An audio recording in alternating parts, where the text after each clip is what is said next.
Hoje vamos considerar a pessoa do profeta Moisés, a figura mais importante da história do povo hebreu. Como foi a sua vida de relacionamento com o Senhor? A Bíblia relata importantes eventos e situações sobre a caminhada de Moisés com o Senhor. Inclusive, temos vários relatos de suas conversas com ele. Ao acompanhar os altos e baixos da vida desse líder humilde, vemos repetidas vezes que o aspecto mais importante da sua experiência, o segredo do seu êxito como líder consagrado, era a comunicação constante e a comunhão permanente com Deus. Em Êxodo 33, 17 a 23, vemos um dos diálogos de Moisés com o Senhor.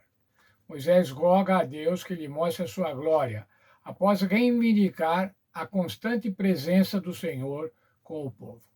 Na verdade, esse texto mostra que Moisés queria conhecer mais a Deus. Vamos ler o texto, a partir do verso 17. Disse o Senhor a Moisés: Farei também isso que disseste, porque achaste graça aos meus olhos, e eu te conheço pelo nome. O que é que o Senhor ia fazer?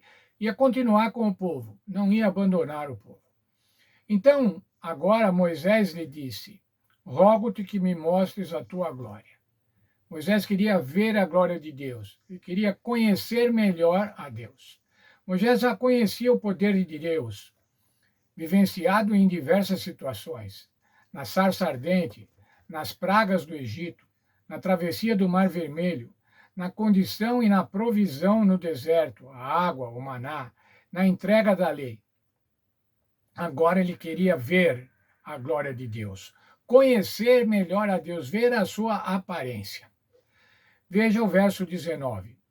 Respondeu-lhe o Senhor: Farei passar toda a minha bondade diante de ti e te proclamarei o nome do Senhor. Serei misericordioso de quem eu tiver misericórdia, e me compadecerei de quem eu me compadecer. E acrescentou: Não me poderás ver face, pois quanto homem nenhum verá a minha face e viverá. Disse mais o Senhor: Eis aqui um lugar junto a mim, e tu estarás sobre a penha. Bem, ele queria conhecer, mas o Senhor não mostrou a sua glória. Mas qual era a glória do Senhor? E apresentou alguns dos seus atributos na sua relação com os seres humanos. Quais eram esses atributos que Deus apresentou? A bondade, o seu nome, o Senhor Todo-Poderoso, a sua misericórdia e a sua compaixão. Uma experiência maravilhosa, a experiência de Moisés, falando com Deus. Mas para satisfazê-lo com relação a ver a glória de Deus, o Senhor propôs uma maneira. Disse mais o Senhor: Eis aqui um lugar junto a mim, e tu estarás sobre a penha, numa rocha. Quando passar a minha glória, eu te porei na fenda da penha, e com a mão te cobrirei até que eu tenha passado. Depois, em tirando eu a mão, tu me verás pelas costas, mas a minha face não verá. Moisés ia ter o privilégio de ver a Deus, ainda que pelas costas. Que experiência maravilhosa, que experiência indescritível. Imagine falar com Deus e ouvir a sua voz com tamanha clareza. É impressionante que os israelitas não tenham buscado esse tipo de comunhão direta, preferindo que Moisés falasse com eles. Se você vai ver lá em Êxodo 20, dos versos 18 a 21, o povo falou assim: Moisés, fale você com Deus. Vá lá você e fale com Deus. Nós não vamos falar com Deus. Mas Deus preparou Moisés para isso desde o encontro na sarça ardente que havia ocorrido naquele mesmo monte. Embora encontremos outras orações pessoais de Moisés, percebemos que ele vivia quase que continuamente na presença de Deus, pedindo sua direção e intercedendo pelo povo que liderava. Isso fazia com que ele vivesse uma vida de oração, que orasse sem cessar, como diz o texto. A Bíblia também relata duas orações de Moisés intercedendo por seus irmãos, Arão e Míriam. O que aconteceu? Após a apostasia do bezerro de ouro, que foi praticamente patrocinada por Arão, o Senhor pretendia abandonar o povo idólatra e também o seu sacerdote. Moisés intercedeu pelo povo junto a Deus, que se arrependeu e não efetivou a destruição anunciada. Você vê esses textos em Êxodo 32, 1 a 14, 31 a 34 e Deuteronômio 9, 20. O Senhor queria destruir Arão, afinal ele era o sacerdote e ele havia participado da feitura do bezerro de ouro. Ele tinha dito para o povo, esse é o Deus que tirou você do Egito. E o Senhor queria destruí-lo, mas Moisés intercedeu por ele. Moisés argumentou com Deus em defesa de seu irmão que havia praticado a idolatria. Moisés também intercedeu por Miriam, quando esta foi acometida de lepra, após questionar a liderança espiritual do patriarca. Miriam questionou a liderança de Moisés, falou, por que só ele é profeta?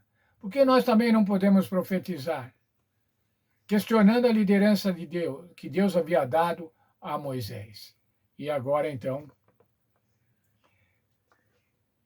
Moisés intercede por ela. Chama a atenção no caso de Miriam que Moisés tenha sido alvo de suas críticas e ciúme.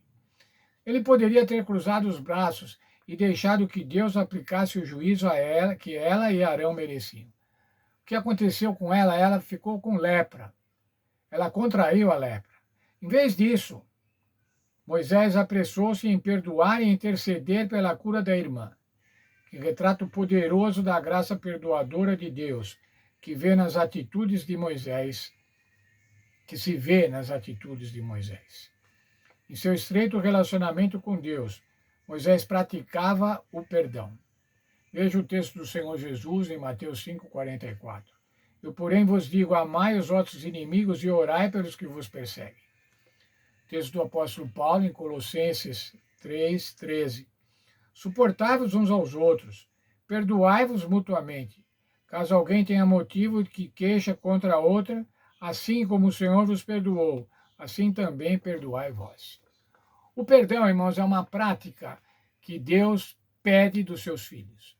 É uma prática que Deus aconselha ou que Deus determina para os seus filhos.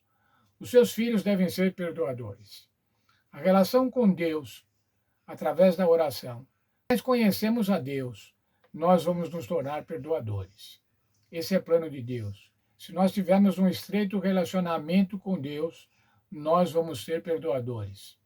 Ah, mas é difícil ser perdoador. É se você não tiver um bom relacionamento com Deus.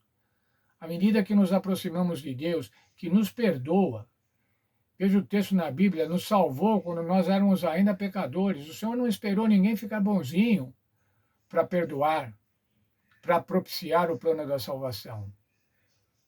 Assim Moisés praticava o perdão com aquele povo teimoso, com seus irmãos que um praticou a idolatria, a outra fez fofocas com relação à liderança de Moisés, mas assim Moisés os perdoava. Assim nós devemos agir, irmãos. Devemos perdoar aqueles que nos agravam, aqueles que falam mal de nós, ou aqueles que de alguma forma nos fazem mal. Devemos perdoar. Ao conhecermos a Deus, nós estaremos cada dia mais perdoadores.